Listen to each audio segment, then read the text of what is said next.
Cue the toll. I'm talking about a battle scars, finna make a play the villain, keep it chillin' from the feeling till we know who we are. Let's get it.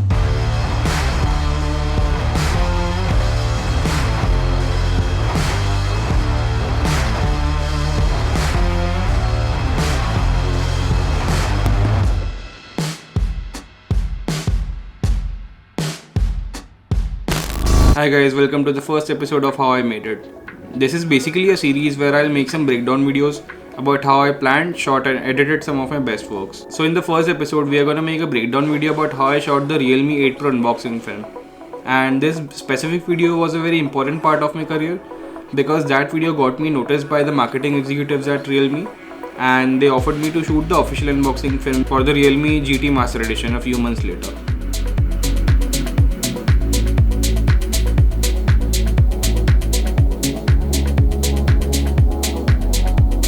In the first segment of this video, let's talk about how I got this collaboration.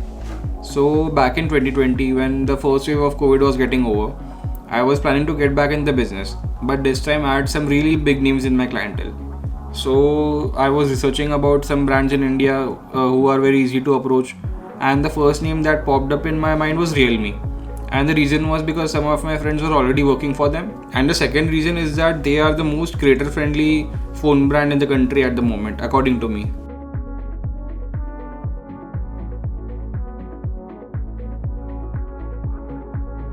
Now there are two ways you can reach out to a brand.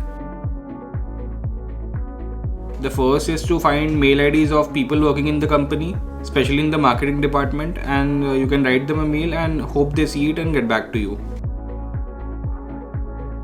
The second way is to find some creators who are already working with the company and then you can ask them to pitch your name to the brand. According to me, this is the best method because if the company gets your name from a trustworthy source, they're probably gonna trust you as well. Initially, I tried the first method by mailing the brand, but I did not receive a reply. So then I went for the second method where I asked one of my friends to pitch my name to the brand so we can plan up a project. And I was very lucky at that moment because Realme was planning a marketing campaign for the Realme 8 Pro and that phone had a 108 megapixel camera. So they decided to give away 108 phones in the country to some creators and some fans, and very luckily my friend put my name in that list of creators and a few days later I received the phone.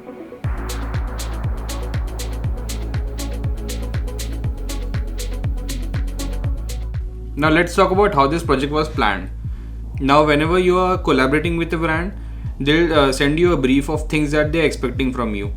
And since Realme is a very young brand and they are catering to the young audience, their brief had mentioned some words like graffiti, street and urban.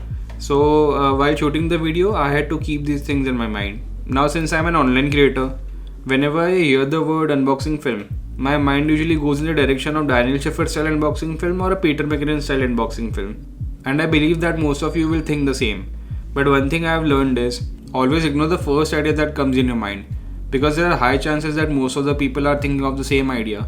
So always think about multiple plans, go through multiple iterations and then finalize the plan. Speaking very honestly, I am very horrible at the part of finding the concepts and also planning them.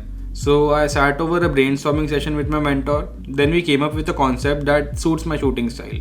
So after scrapping the idea of shooting a Daniel Schaffer and a Peter McKinnon style unboxing film, we came up with the idea where we can show that the phone is being thrown around by random people on the streets, it is traveling across the city, and finally reaching my unboxing setup where we get some unboxing shots. Now this idea was great for me because it didn't require a lot of planning. I can just go on the streets, find some random people and ask them to interact with the phone and just freestyle the project.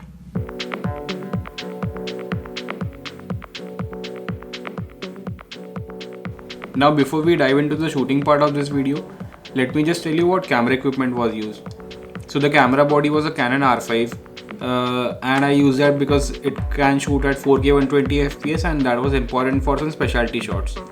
On the lenses department, I had a Canon 15-35 f2.8 that was used for the ultra wide shots.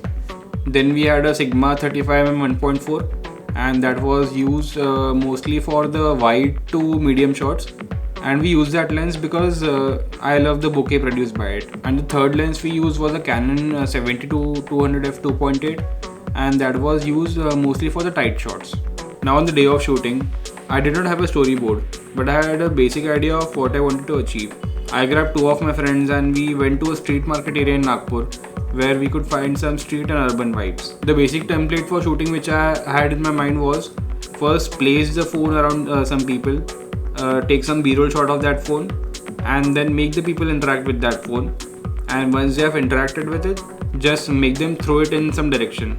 To give you some detailed information about how I shot this video, I'll just use the raw files on my timeline and show you how the first day of shooting went.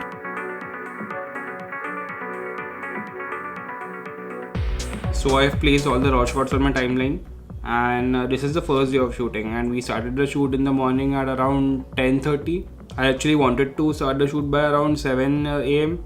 but we couldn't do that because we wouldn't find people on the streets at that time. This was the first shot of the day, and the first shots are usually the warm-up shots of the day. So this was just a basic b-roll of the phone placed over a cart. You can see it here, and this part of the shot can be used. I'll just mention that all the shots are shot at 120 fps at full HD. So when I was shooting this part, I saw a fruit seller right beside where we were shooting. What got my attention was the color of these mangoes. So they were very close to matching with the color of the phone box. We were very lucky that we got this during the shoot day, and we made the fruit seller interact with the phone. So what we did was put the phone in that basket of mangoes, made him pick up that phone, have a look at it,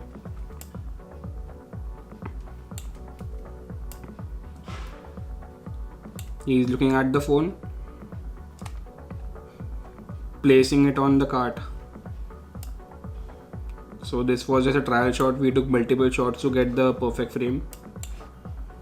Now this is the part where I was taking some random b-rolls to cover up the extra space in the video. I'll just let the shot play.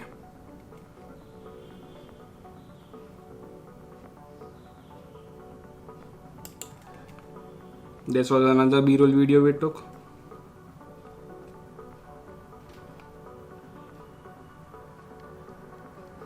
So I tried to do a whip and transition over here. I did not use this in the video, but still I had this shot as a backup.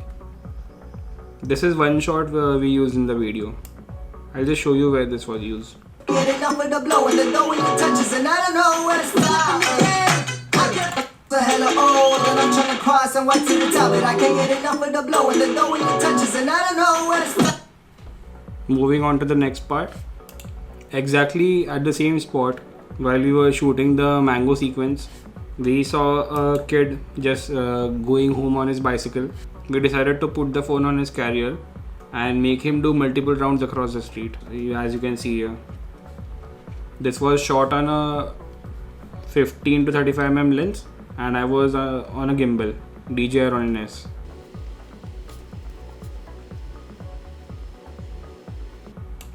So this was the first pass which we did, and I told him to come back again so we can get some extra shots.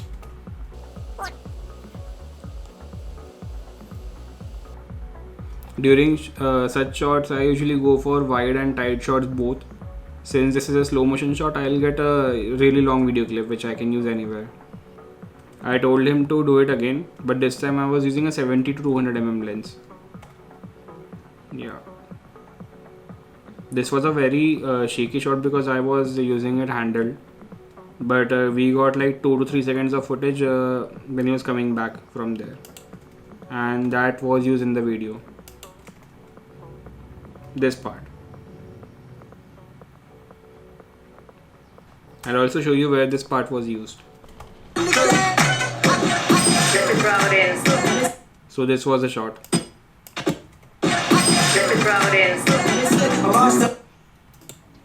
Continuing with the video, right after we got this shot, I saw this tempo and so I requested that guy to just stop for a while and let us shoot in his tempo. And yeah, he was pretty enthusiastic about it, so we got some amazing shots. This shot was taken while I was sitting on the tempo and using a 15 to 35mm lens, and that was a stabilized lens, so the shot is still very shaky, but I think we repaired it using a warp stabilizer on Premiere. This is the part which can be used. I also went for a extremely wide shot for this, just in case. A medium shot also. Then we stopped to get some B-roll footage. This was a very wide shot. I did not use this. Yeah, also I'll just tell you where this shot was used.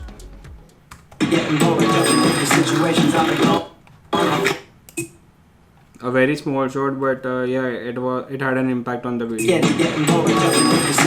This. Some more B-roll footage.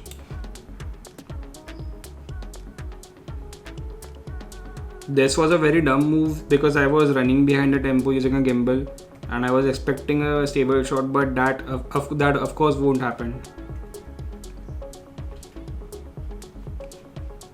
Anyway, more B-roll footage, and these shots were not used in the video. Okay, at this point I also wanted the tempo guy to interact with the phone, so we got some shots but I did not use them. Yeah, this is the guy, and since he was wearing a blue shirt and that was contrasting the yellow box of the phone, I thought that we could get a great shot, and the shot was nice, but I did not use it in the video. It was not needed.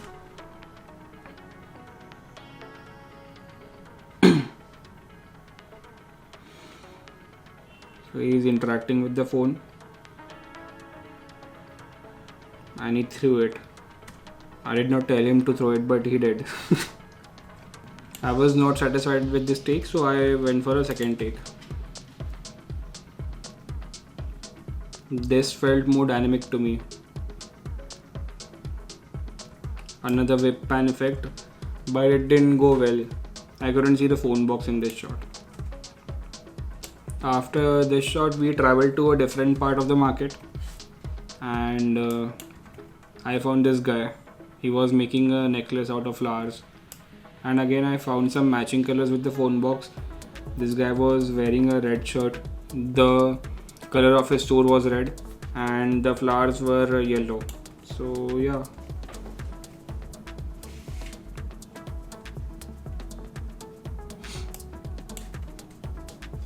So what I did was, first I told him to hide the phone under the flowers. Not completely hide the phone, but just keep the name visible and go around with his work as he's doing it here.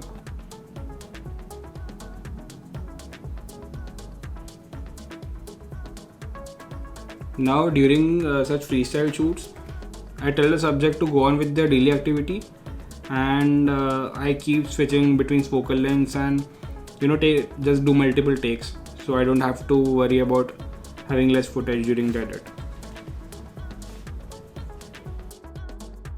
So now I was satisfied with the B-roll. I think this shot was used in the final video. I'll show you where. I'm writing emotional bars, I be on the same. Emotional bars, I be on the same. So instead of using the normal shot, I had reversed it, so you can first see the face, the activity, and then you can see the phone with the Realme 8 Pro written. Then again I got some extra B-roll footage showing the phone and that guy. I'd always suggest you to just keep experimenting with the shots. You don't know what can be used in the edit later. Like, this is a very random shot, but it can be used somewhere. Then I had an idea that he'll suddenly see the phone, pick it up, just wipe it off, wipe the flowers off, and see the phone name. In this shot, the phone was not properly oriented, so we did a second take. Yeah, this was perfect. The shot was tag sharp and the timing was great. 8 Pro, he is looking at the phone. He is wiping the phone. You can see the Realme 8 Pro and the guy in the same sequence, and also I love the color combination, red and yellow. Okay, so now he's throwing the phone. We did a second take just to get a better shot.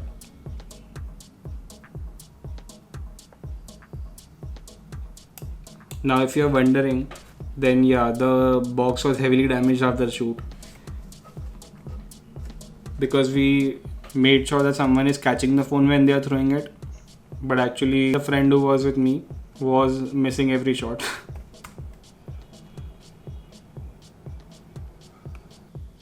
Now let's move on to the most interesting part of the video, this sequence.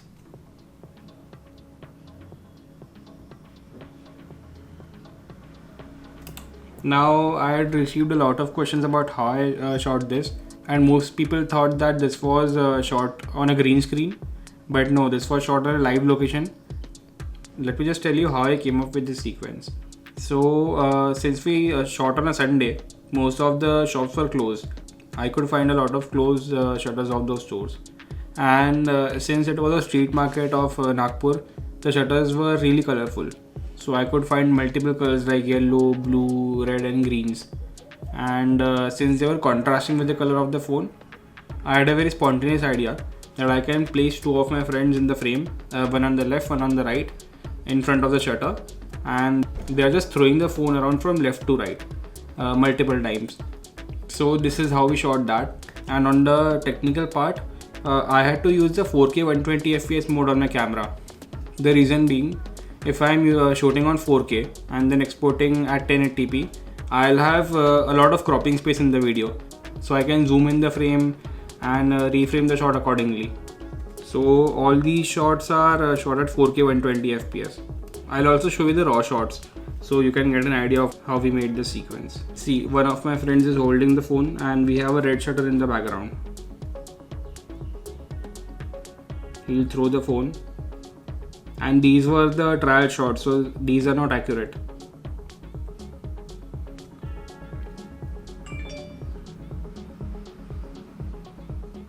I was using a 70 to 200mm lens, so I can just track the phone around.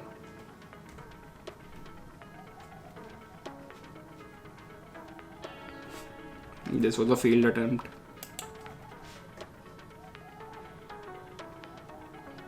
Not even this one. Yeah,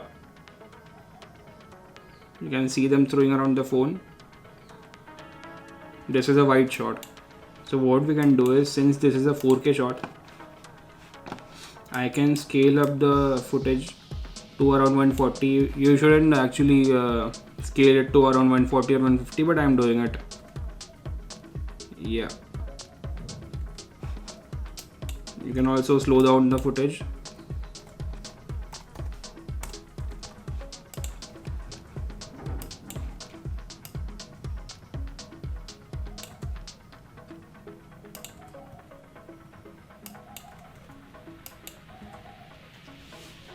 After slowing down, you can see us getting closer to the final result.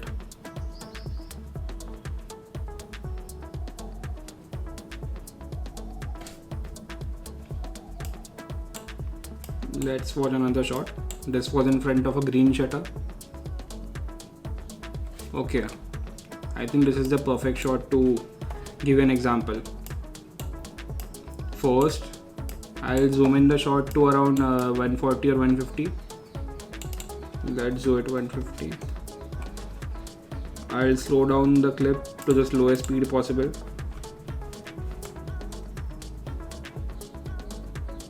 Okay.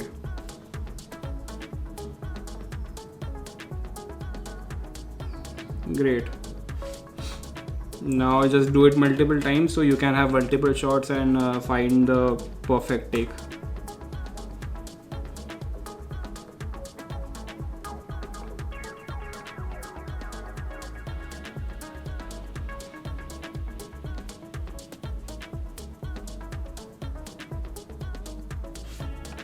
Did the same thing in front of a different shutter.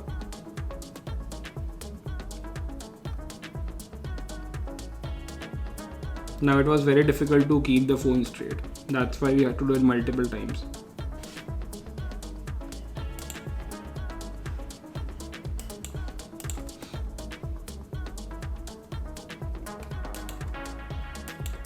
Did the same thing in front of a blue shutter too. So we can get some variety of colors.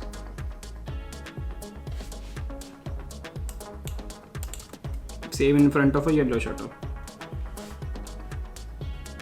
Again, I can show you that if we slow down the clip, zoom into around 150, you can see the shot coming together. Not this one, but yeah.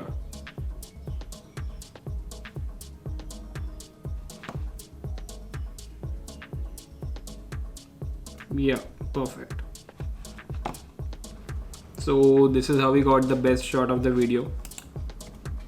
I found this auto wala just sleeping around in his auto. We decided to disturb him for a shot. So what I did was, he's sleeping in his auto. We are throwing the phone on his chest. He's looking at the phone, and then again the same thing, interacting with it and just throwing it around. This was a random b-roll of him sleeping. We started the exact phone throwing sequence from here.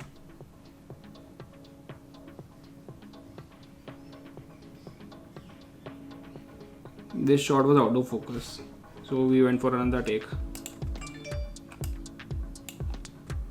Okay, I think this was the one.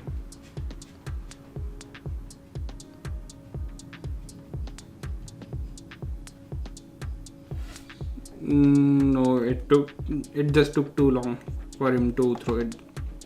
We did not use any of these shots in the main sequence, but I'll just still show you all the shots.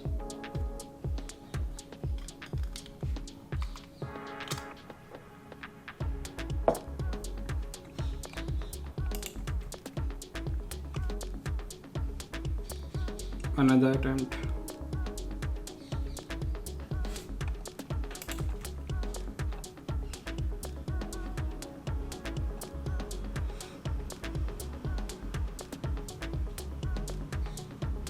The guy is staring at the phone. He is interacting with it, looking at the features and just throwing it around. I think this shot was used in the main sequence. I used it for a transition shot. You can see the shot here. It's the girl. Again. It's the girl. It's the girl. So this is where we wrap this auto part. Moving on to the last sequence of the day. While we were moving towards our car to wrap up the shoot, we found these guys playing some kind of a game on the street. The phone falls on this board. The guy on the left sees the phone, interacts with it, and just throws it around. This was the first shot.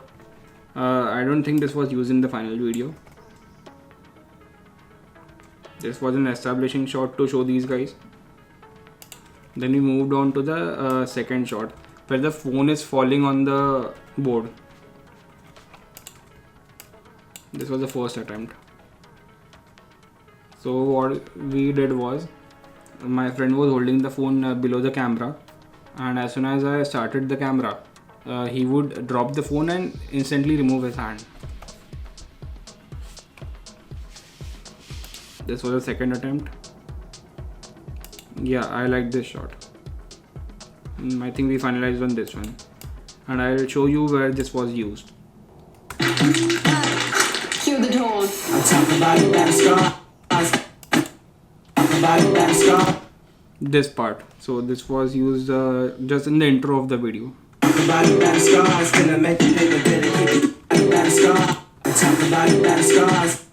Now instead of using just one shot, I did 2 takes. This is the first shot, and I used the second shot of another clip where we are just showing the phone being dropped at the last moment. Now the shot where he's picking up the phone. Starting from the phone, he picks up, camera is handled, and he's observing the phone.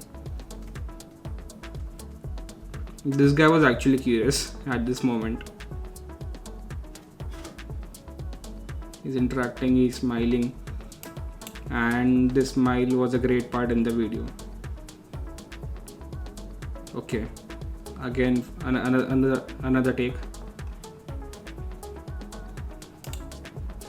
He's just enjoying the process.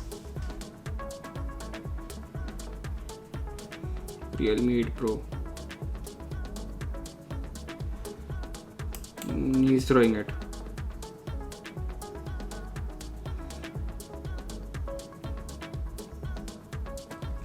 You can see some wobble in the frame, and this was due to ultra wide shot. So there's an issue with the Canon R5. If you are shooting at around if you're shooting below 20 mm of focal length, then due to the IBIS you will get a wobble on the edges, as you can see here. Yeah. And this shot was used in the video. Let me show you. Starting from here.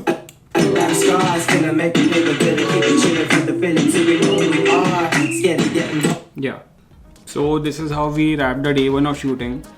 And right after wrapping up the shoot, I went on the edit desk and tried compiling the shots, and I think we came up with some good footage. While compiling them, I was also listening to some music in the background so I can come up with a track. I did come up with a track which I really liked, and it was on YouTube, and that was a big mistake. I'll tell you later why. Now moving on to day 2 of shooting. So all the footage we got on the day 1 was just random footage. It was more of an eye candy part of the video, and I now needed to put some structure in the video to make it look like a story. So the day 2 was full of all the parts which will bring in the structure. So what happened, while I was editing the first day footage, I was listening to the music which I had decided. And I usually do this because when you're listening to the music as a filmmaker, you automatically start thinking about the visuals that will suit the video. So while I was listening to the music, a great idea popped up in my mind. This campaign had a hashtag, and that was 108 megapixel. So what I thought was, I have a friend who is a graffiti artist. So I'll make him draw 108 on a wall, a really bold 108, and just shoot the entire process of him making it. I'll show you the raw footage so you can relate with what I'm saying. Here we begin with the process. Just show him getting prepared for it. Now this sequence was shot just to build up a curiosity, like what is happening in the video. You can already see that it is written 108, but you have no idea what that 108 is. And I will show you how this was used. Cue the dawn. This is building up the curiosity and keeping the people hooked to see what happens next. Cue the dawn.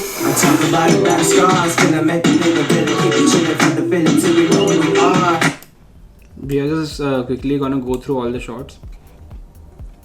You can see he is starting to spray it,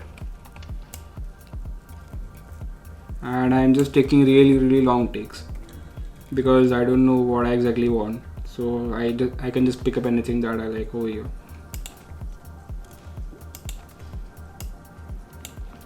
I also kept the phone in the foreground so I can even highlight the phone in some shots during the middle part or the end part of the video.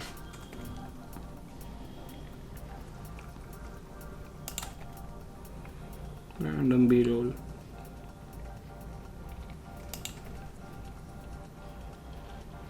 Highlighting the subject. We are halfway through the process right now.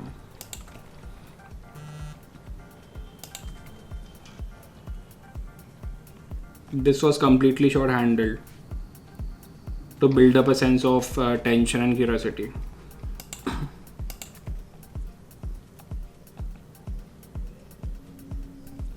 There is not a lot to show in this part, but still, you just go through the shots. This is where we wrap that. We also shot a lot of footage of him removing the stencil, which we made using a chart paper footage. This was not used in the final sequence. Okay, so this was the final shot where the 108 is revealed, and he just leaves the frame. This was used in the final sequence. Okay, and then this is an important part because a transition was done over here. This was a wide shot of 108. This was a tight shot of 108, both handled. Made a transition to show as if we are zooming in from wide to tight shot on a single shot using the same lens, but it is not like that. You can see it in this part. I have simply scaled in the shot.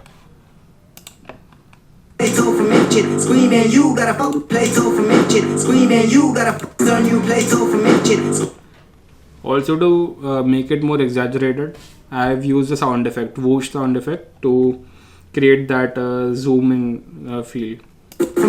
Screaming, you gotta fuck with this shit. I'm gone before you come to one more promise. I won't forget this.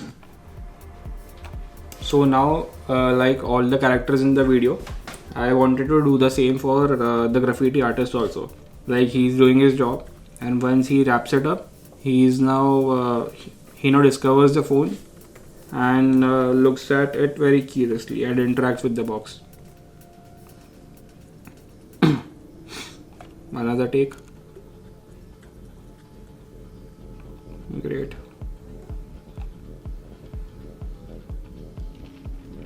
The shots in which he's interacting with the phone.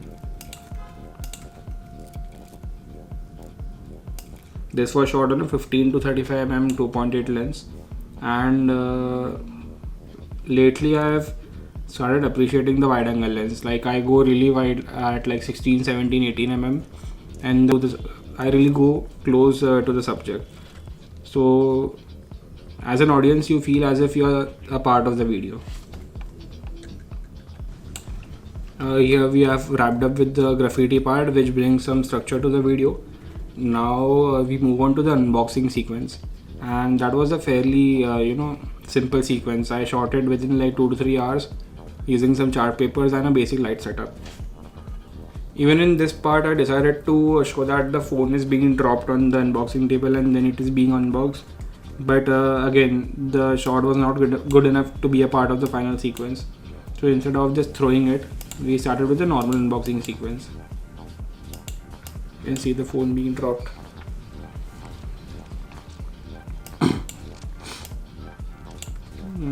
Different angle. One more take. Completely useless. Okay, let's just skip to the part that was used. Okay, yeah, these are the shots, unboxing shots. I don't think any explanation is needed over here. We have a top light, phone box and lenses in the background and the foreground. Close-up shots, different angles, what's inside the box. Highlighting this part, a great story since the first leap. Taking some top-down shots, revealing the phone, highlighting the dare to leap. So these are very basic shots. Yeah, so this shot was used for the transition. This, starting from here. Now I'll show you where this was used. When the auto wala throws the phone, we use a whip pan transition to switch between that auto wala shot and then the second shot on the unboxing table. It's the goods. You can see it over here.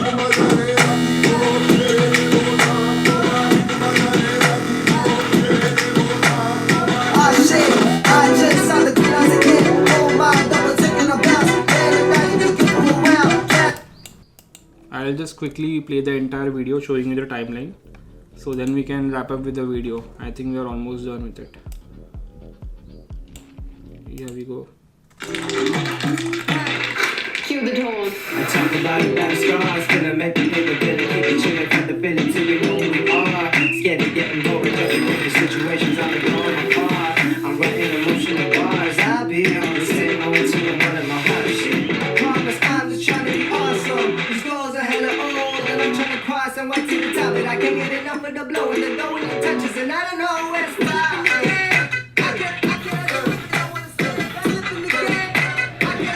Let it round in.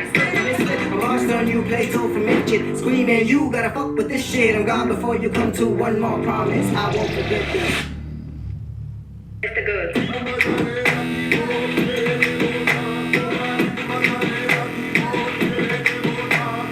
Ah shit, I just saw the class again. Oh my God, we're taking a bounce. And I'm not even giving around.